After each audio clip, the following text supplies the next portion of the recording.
అందరూ ఆయన వైపు చూడటం కోసం, ఆయనగా తెలుసుకోవటం కోసం మన ఇష్టాన్ని పూర్తిగా చంపుకొని మనల్ని మనం ఉపేక్షించుకొని ఆయన్ని వెంబడించే దానికోసం. ఆయన వెంబడించటం అంటే ఆయన మాటని దొంగతనం చేయొద్దు, దొంగతనం చేయకుండా వెంబడించు, అబద్ధాలు ఆడద్దు, అబద్ధాలు ఆడకుండా ముందుకెళ్తాం, వ్యభిచారం చేయొద్దు, వ్యభిచారం చేయకుండా ముందుకెళ్తాం. అది ఆయన వెంబడించడం అని అర్థమవుతుందండి. ఇవన్నీ తెలుసుకోవటం కోసం చేస్తున్నాడు. ఎందుకు చేశాడు వాళ్ళకి? ఐగుప్తు ఎందుకు పంపించాడు? ఐగుప్తులోంచి వాళ్ళని బయటికి ఎందుకు తీసుకొచ్చాడు? అరణ్యంలో 40 సంవత్సరాలు ఎందుకు తిప్పాడు? కనాన్లోకి ఎందుకు పంపించాడు? ఇదంతా దేనికి చేశాడు అసలు? నువ్వు నేను పోగొట్టుకున్న స్థితి మరలా మనకి తిరిగి ఇవ్వటం కోసం.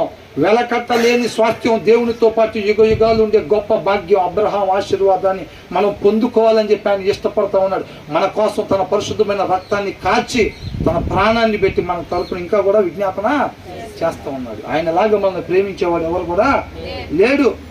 ఆయన వలె మనం కూడా మారాలి. ఆయన ప్రేమ స్వరూపి, ఆయన స్వరూపంలోకి ఆయనలాగా ప్రేమించేవారుగా మనం కూడా మార్చబడాలి. తర్వాత ఏమంటున్నారు? ఇక్కడ నుంచి స్పీడ్గా చదువుకుంటూ వెళ్తాం. వెళ్ళండి. ఐగుప్తులోనికి వచ్చును. అక్కడికి వచ్చినప్పుడు ఇక్కడ ఒక ప్రదేశంలో ఉండటానికి మా వాళ్ళకి అవకాశం ఇవ్వమన్నప్పుడు ఏ ప్రదేశాన్ని ఇచ్చాడు? ఏది మంచిదో అది తీసుకుంటే హాము ప్రదేశంలోకి ఉండమని చెప్పాడు. వీళ్ళందరూ ఆ ప్రదేశంలో ఉన్నారు. హాము దేశం మందు పరదేశిగా ఎలా ఉన్నాడు? ఇది వినాలండి. శాశ్వతంగా ఇంక అక్కడే ఉండేటట్టుకి ఇచ్చాడా? పరదేశిగా ఉన్నాడంట. అంటే అది శాశ్వతమైందా? అది కాదు శాశ్వతమైంది. వీళ్ళు కనాన్లో కూడా పరదేశులుగానే ఉన్నారు. శాశ్వతమైన కనాన్ ఏది?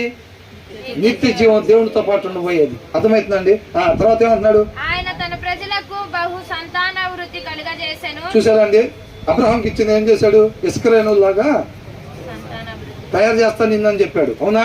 ఆయన నమ్ముకుని బయటకు వచ్చాడు. ఎలా తయారు చేశాడంట? ఆయన తన సంతాన వృద్ధి కలుగు చేశాడు. అంటే ఆయన గొప్ప జనంగా తయారు చేశాడా లేదా? ఆయన వాగ్దానం ఇచ్చిన దేవుడు నమ్మదగిన వాడు అనమాట. అర్థమవుతుందండి. 100 సంవత్సరాలు ఉన్న అబ్రహాంకు మాట ఇచ్చాడు, ఇస్కరేణుల్లా నీకు తయారు చేస్తాను ఈ పిల్లలు అంటే. భలే చెప్పాడు దేవాస.